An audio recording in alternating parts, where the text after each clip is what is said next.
Lord. ప్రభువైన యేసు నామములో అందరికీ వందనములు. దేవుని వాక్యం నుంచి ఇర్మీయా గ్రంథం 10వ అధ్యాయం 1-2 వచనాలు.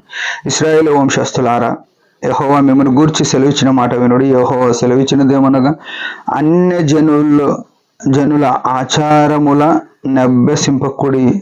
ఆకాశమందు అగుపడు చిన్నములకు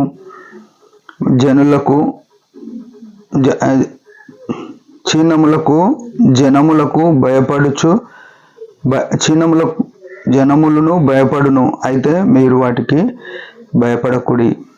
ప్రియమైన వాళ్ళరా, ఇక్కడ దేవుడు ఒక మంచి పద్ధతి, ఒక మంచి క్రమం మనకు చెప్తున్నాడు. ఏమనంటే, యెహోవా సెలవిచ్చిన మాట ఏంటంటే, అన్ని జనుల ఆచారములను అభ్యసించకుడి అని ఉన్నది. ఆకాశమందు అగ్గుపడు చిన్నములకు జనములు భయపడును. అర్థమవుతుందా? మన జీవితాల్లో మనం ఎక్కడున్నాం? అన్య జనులు ఆచరించు ఆచారములకు అస్సలు మనం భయపడవద్దు. ఆకాశమందు చిన్నాలకు భయపడే జనులు ఉన్నారు, వారికి మనం ఆ చిన్నాలకు భయపడద్దు. జనాలు భయపడుతుంటే, అంటే ఈ మాట ఏమొస్తుందంటే, మనం ఎన్నో పద్ధతులు, లోక సంబంధమైన పద్ధతులు లోకంలో ఉన్నాం. మనం ఈ లోకంలో ఉన్నాం, ప్రత్యేకంగా హిందూ దేశంలో ఉన్నాం. మన చుట్టూ ఉన్న వారంతా, లేకపోతే మన పూర్వీకులంతా ఈ హిందూ ఆచారాలు ఆచరించిన జీవితం, ఈ పద్ధతులు, లోక పద్ధతులు ఆచరించిన జీవితాలు. అయితే వాటిని మనం అనుసరించొద్దు అని ప్రభు స్పష్టంగా చెప్తున్నాడు. అన్య జనుల ఆచారములు ఆచరించొద్దు అని అన్నది. మనం ఎక్కడున్నామో మనం చూసుకోవాలి. మనం ఆచారాలను ఇంకా వింటూ, ఆచారాలను ఇంకా పాటిస్తూ, వాటి ప్రకారం చేస్తుంటే మనం దేవునికి దూరం ఉన్నట్టే లెక్క.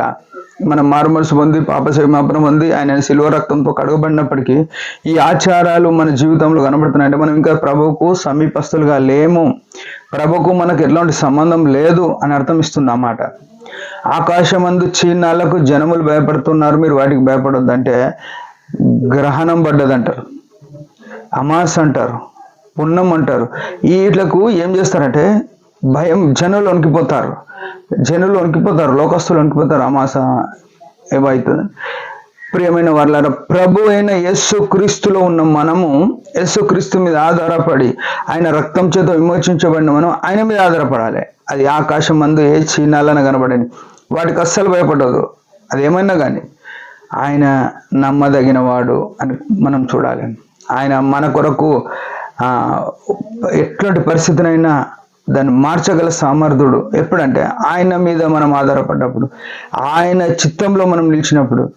అన్యజనుల ఆచారాలు మనం పట్టుకొని మేము దేవుని ప్రజలమని చెప్పుకుంటున్నామంటే, దేవుడు ఒకనాడు నిన్ను నన్ను లెక్క అడుగుతాడు. మనము సంఘానికి వచ్చేటోళ్లకు దేవుని కార్యాలు నేర్పాలి తప్ప అన్యజనుల ఆచారాలు మనం ఎక్కడ నేర్పొద్దు. అన్యజన ఆచారాలు ఏదైనా చేస్తే ఇది బైబిల్లో లేదు కాబట్టి ఇది చేయొద్దు అని చెప్పేటట్టు ఉండాలి. ఇది బైబిల్లో ఉంది కాబట్టి ఇది మనం చేయాలని చెప్పాలి. కానీ లోకాచారాలను వాటినే పట్టుకొని వాటినే అనుసరిస్తూ మన జీవితాలు కొనసాగొద్దు. అందుకే పితృపారంపర్యమైన వ్యర్థ ప్రవర్తన. లోకంలో మనం ఎట్లంటే ఈ లోక మర్యాదను లోకంలో మర్యాదలు ఉన్నాయి, ఆ మర్యాదలు మనం పట్టించుకోవద్దు. ఆ లోక మర్యాదలు పట్టించు. ప్రభు అయిన యేసు క్రీస్తు నీ కొరకు అమర్యాదగా, అగౌరవంగా కల్వరి ప్రాణం పెట్టినాడు, ఉమ్మి వేయబడ్డాడు, అవమానపరచబడ్డాడు, కొట్టబడ్డాడు, చంపబడ్డాడు. కానీ ఆయన మహాశక్తి చేత పునరుత్థానుడై తిరిగి లేచి నిన్ను నన్ను తన ప్రజలుగా చేసుకున్నాడు. తన రక్తం చేత మనల్ని విమోచించినాడు. ప్రియమైన వాళ్ళారా, ఆ గొప్ప స్థాయిలో ఉన్న మనం ఏం చేస్తున్నాము? మన జీవితాలు మనం ఆలోచన చేసుకోవాలి. మనం ఆలోచన చేసుకొని ప్రభు ఏది కోరుకున్నాడో దాన్ని చేయడానికి, ఈ లోక సంబంధమైన ఆచారాలను వదిలేసుకోవడానికి మనం ఎప్పటికీ సిద్ధంగా ఉండాలి. తెలియనప్పుడు తెలియనట్టు ఉండాలి, తెలిసినట్టు మాట్లాడద్దు, తెలిసిన దాన్ని చెప్పకుండా ఉండొద్దు. దేవుని వాక్యంలో ఇది ఉంది అని మనం ఖచ్చితంగా చెప్పేటట్టు ఉండాలి. ఆనాడు దేవుడు నిన్ను నన్ను లెక్కడతాడు. జాగ్రత్త పడదాం.